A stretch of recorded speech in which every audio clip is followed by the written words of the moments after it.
Hi everyone, welcome to my channel. आज हम second quality जो मटेरियल बनता है उसको कैसे अपन रोकेंगे उसके बारे में बताने जा रहे हैं।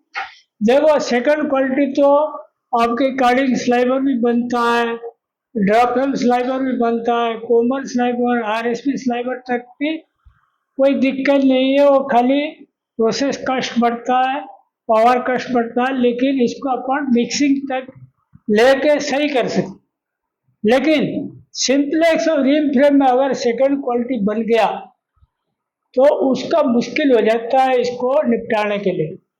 तो सेकंड क्वालिटी के लिए अपन ज़्यादातर सिंपलेक्स और रिम फ्रेम में बहुत ध्यान देना पड़ता है। अगर ध्यान नहीं देंगे तो अपन बुरी तरह फंस जाएंगे।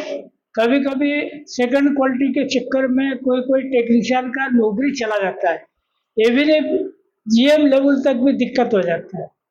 तो ये देखो, आपको बता दो, सबसे पहले ऑब्जेक्टिव्स, इसका क्या क्या ऑब्जेक्टिव्स, कैसे अपन इसको सही करें। Count change slip through proper channel. Count change का जो स्लिप बनता है हर मिल में, वो रिटन फॉर्मेट रहता है या कोई मेमो बुक होता है, उसमें ट्रिप्लिकेट रहता है। 3 प्रकार की पर्ची बनता है, मतलब एक पर्ची का 3 कॉपी बनता है, 3 कॉपी बनेगा काउंट चेंज स्लिप का। जैसे आपने रिम फ्रेम में लिखा सीपी इतना, बीआरडब्ल्यू इतना, ए बी सी डी इतना इतना, और ये बीडीसीपी इतना, लिफ्टर व्हील इतना, सब जो भी है, स्पेशल रिन ट्रेवलर सब लिखा रहता है। तो उसको 3 कॉपी बनाना है थ्रू प्रॉपर चैनल, इसीलिए लिखा हमने। उसको 1 फॉर फाइल, एक अपना प्रोडक्शन फाइल में रखना।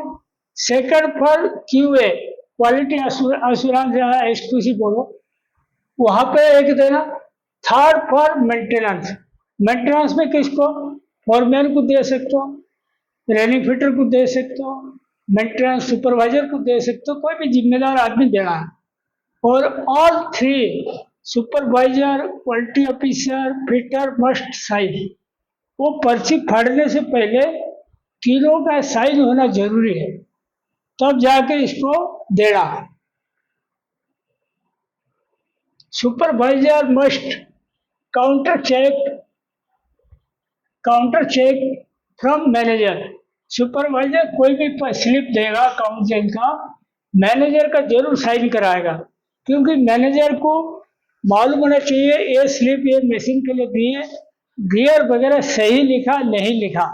वो फिर से अपनी कैलकुलेटर में चेक करके वो सिग्नेचर करेगा। तो उसके बाद देखो, during gear change supervisor must turn machine.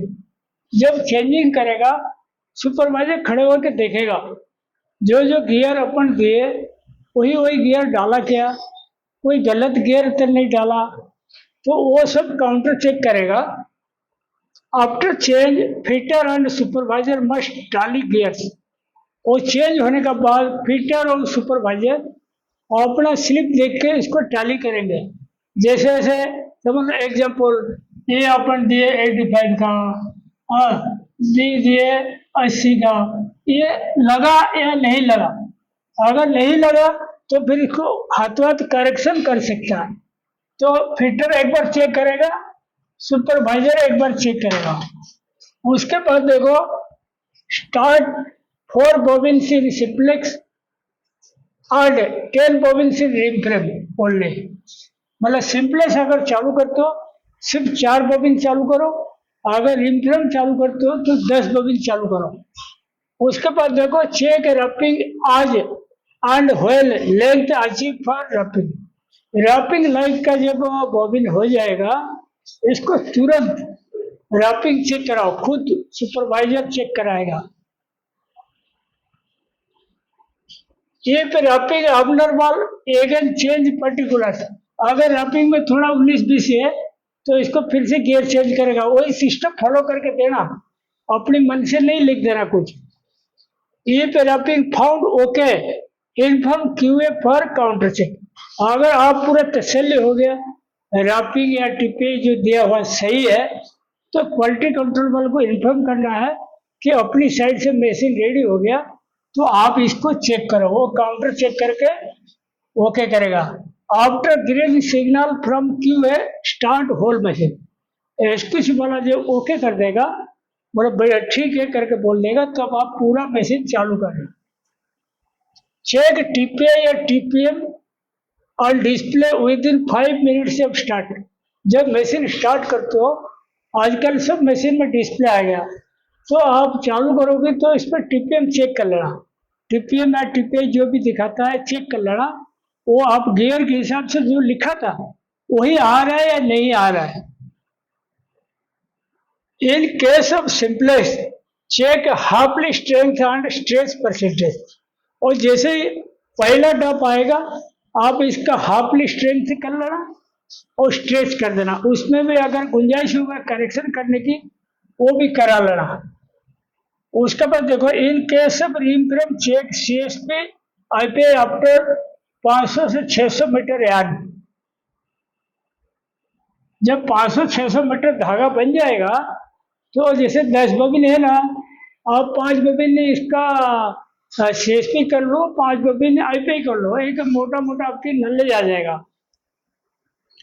If abnormal wrapping or twist produced segregate it, अगर आपकी गलती से रैपिंग गलत आ गया या ट्विस्ट गलत आ गया, तो इसको मटेरियल बिल्कुल अलग से रखो, मिला नहीं देना, प्रॉपर स्लिप के साथ।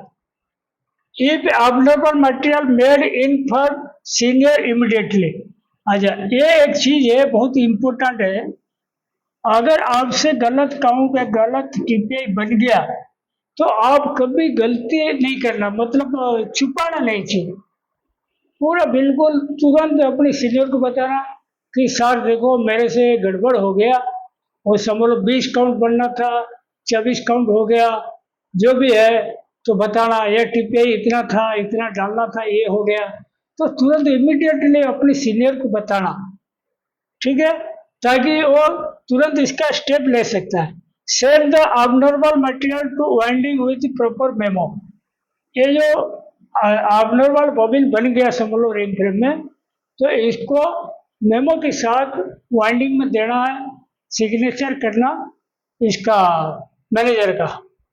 इन case of simplex do not send to ring frame, अगर सिंपलेस में गलत रबिंग या गलत टीपीएम बन गया, टीपीआई बन गया, तो रिंग फ्रेम में भेजना नहीं, वो बॉबिन अलग रखना।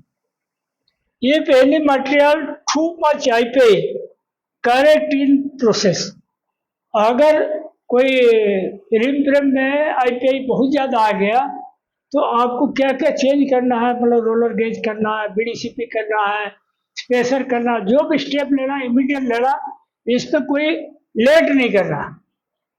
If any material too much IPI rewind it, कोई समझ लो आपने 50-60 कोण बना दिया, इसमें आईपीआई बहुत ज़्यादा था पहला 1-2 डब का, तो इसको मटेरियल ऐसे नहीं जाने देना, इसको यूआईसी गेज टाइट करके रिवाइंडिंग कर देना, ठीक है, रिवाइंडिंग कर दोगे थोड़ा बहुत फॉल्ट वगैरह कट जाएगा। If whole machine producing low TPI for sensor fault keep separately, ये भी बहुत इंपॉर्टेंट चीज़ है। कभी कभी रिंग फ्रेम में क्या होता है, जो टीपीआई सेंसिंग करता है या फ्रंट रोल सेंसिंग करता है, वो कभी कभी मिस्टेकली सेंसिंग नहीं कर पाता, सेंसिंग नहीं कर पाता, तो रिंग फ्रेम का स्पीड समझ लो आपकी 18,000 रखो ना, 18,000 की जगह 7,000, 8,000 या 9,000 ऐसे स्पीड चल जाएगा। अगर ऐसे कोई स्पीड चल गया तो बॉबिन बिल्कुल अलग रखना, डिपार्टमेंट में भेजना नहीं, क्योंकि ये बिल्कुल पोची बॉबिन बनेगा, वो कच्चा माल जैसे बोलते हैं, पक्का हुआ नहीं, कच्चा माल बोलेंगे इसको, वो बनेगा तो पूरा खाते का क्वालिटी खराब कर देगा, इसको ध्यान रखो। और ये समझ लो लो टिप कोई बेल्ट टेप के कारण हो गया, कोई 4-5 स्पिंडल हो गया, वो धागा अगर पकड़ में आता है बिल्कुल आगे जाने नहीं देना, लो टिपे वाला। अच्छा, ऑल लो टिपे bobbins running in machine, running in machine bobbins make cone in autocone, जैसे अपन रनिंग इन करते हैं ना रिंग फ्रेम में, स्पीड कम रहता है, वो जो पहला टॉप होता है ना वो बिल्कुल काम का नहीं रहता, इसे बहुत ज़्यादा ये रहता है, मतलब टिप्पे कम के कारण स्ट्रेंथ नहीं रहता, मटेरियल काला काला दिखता है तेल ग्रीज लग के, तो उसमें दिक्कत जाता है। वो डब या लो टिप्पे के डब या टेप के कारण जो लो टिप्पे आता है, वो ये बिल्कुल अलग रखना। अच्छा, एक मेरा एक टॉपिक आप लोग देखना, उसमें मैंने लिखा था कोर्स काउंट इन सिंप्लेक्स। कभी कभी ब्रेक ड्राफ्ट मिसिंग हो जाता है, सिंप्लेक्स बॉबिन भारी हो जाता है, रिम फ्रेम में भारी बॉबिन निकलता है, तो वो जो मटेरियल आएगा ना, इसको बिल्कुल सेकंड क्वालिटी में देना, बिल्कुल फास्ट ग्रेड में देना नहीं, और रोबिंग भी काटना पड़ेगा। तो यहाँ पे समझ लो 4 बॉबिन यहाँ पे सिंप्लेक्स में चालू करेगा ना, तो कभी भी रोबिंग काटना नहीं पड़ेगा। अगर कोई गलती से बोलता है ओवर कॉन्फिडेंट होकर पूरा मशीन चालू कर दो, ठीक है, ऐसे कभी नहीं मानना। ऐसे कई बार धोखा हो जाता है, जो सोचता है वो होता नहीं, गड़बड़ हो जाता है। तो ये सब चीज आपको पूरा बारीकी से देखना पड़ेगा, तब जाके सेकंड क्वालिटी कम होगा। और इफेक्ट्स, अगर सेकंड क्वालिटी आपकी बनी गया, समझ लो बनी गया, तो लो रियलाइजेशन, समझ लो आपकी जितना मिक्सिंग दिया था उससे कम धागा पड़ा, वेस्ट में चला गया, सेकंड क्वालिटी 1-2 डब हो गया, तो रियलाइजेशन कम आएगा। हाई पावर कास्ट प्रोसेस में मतलब फ्रेश माल नहीं निकला, abnormal माल निकला, तो कस्टिंग बढ़ जाएगा। हाई लेबर लेबर कास्ट, ये लेबर कास्ट भी बढ़ जाएगा, क्योंकि आदमी तो लगेगा माल बनाने में।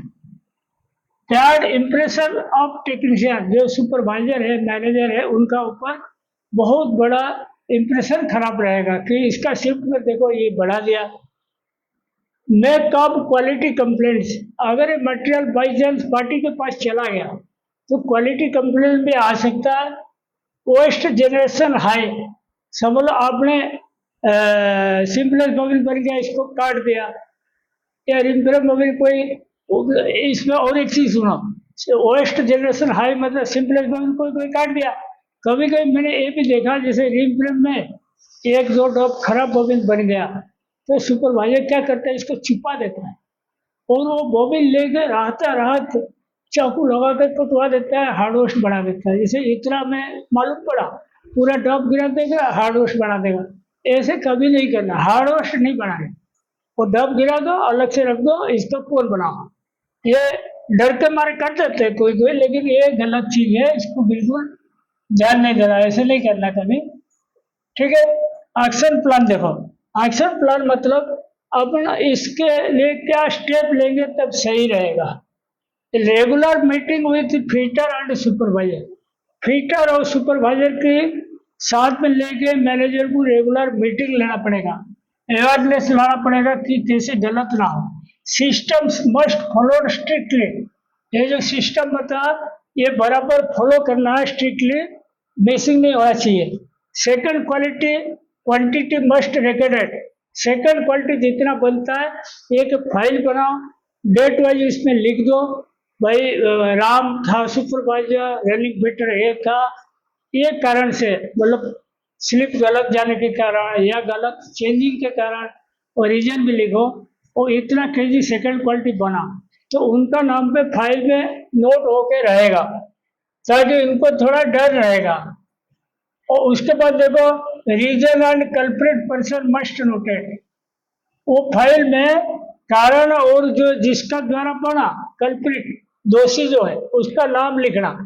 If any one making mistakes frequently must warn, अगर कोई बार बार मिस्टेक कर रहा है तो इसको वार्निंग देना है। Educate jobber and helper to stop it, ये जॉबर हेल्पर का रोल कहाँ से आ गया, सुपरवाइजर फिटर का था, इसीलिए आया। समझ लो सुपरवाइजर खाना खाने गया, 8-10 मशीन काउंट चेंज करना है, वो 8-10 मशीन के लिए खड़ा नहीं हो पाएगा, तो जॉबर हेल्पर को खड़ा करेगा। समझ लो सुपरवाइजर बोलेगा देखो 4 मशीन चेंज हो गया, ये 5वां मशीन रनिंग फिटर चेंज कर रहा है, तुम जाके वहाँ खड़ा हो जाए, पर्ची मिला कर देख लेना सही सही किया नहीं किया। इसको आप एजुकेट करोगे तब तो सीखेगा, आपको सिखाना जरूरी है जॉबर हेल्पर को। उसके बाद देखो, if any material found abnormal like slub missing, twist gear down, must segregated immediately. देखो ये तो कोई इंसानी गलती होता है। कभी कभी मशीन में फॉल्ट आ जाता है, इलेक्ट्रॉनिक फॉल्ट आ जाता है। स्लॉब पैरामीटर चला, स्लॉब मिसिंग हो गया, प्लेन धागा बन गया। जब मालूम पड़ा एक दो टॉप निकल गया। इसको अलग करके रखना है। या ट्विस्ट गियर चलते चलते कट गिर गया तो फिर क्या होगा? वो बिल्कुल हाई ट्विस्ट का धागा बन जाएगा। हाई ट्विस्ट का धागा बन जाएगा तो फिर वो माल खराब हो जाएगा। इसको भी अलग रखना है। मतलब एक कुदरती आपदा बोलते हैं इसको। ये हो जाता है कभी कभी, लेकिन इसको अलग रखना। Second quality runner auto kernel by permission from united. जैसे आपकी कंपनी का जो हेड है, जीएम है, बीपी है, प्रेसिडेंट है, उनको बगैर बता के ऑटो कर्नल में जो चला हुआ माल है ये चलाने के लिए भी तो उनका परमिशन लेना जरूरी है। क्योंकि मंथ एंड में जवाब देना पड़ता है इतना कैसे बढ़ा। To not make hard waste. कभी भी रिम फ्रेम धागे का हार्ड वेस्ट नहीं बनाना। कोशिश करना सेकंड क्वालिटी बने। Communication must transparent. मतलब कम्युनिकेशन जो होता है, मतलब supervisor, fitter, QA person, manager, वो कम्युनिकेशन बिल्कुल ट्रांसपेरेंट होनी चाहिए। मतलब लूचा छिपी नहीं करे। मतलब कोई छिपा के काम नहीं करना, बिल्कुल क्लियर बोलना कि मेरे से गलती हो गया। तो कभी छुपा कर नहीं करना ताकि इसका सलूशन मिले। और आज का टॉपिक मैं यहीं पे समाप्त करता हूँ। Thank you.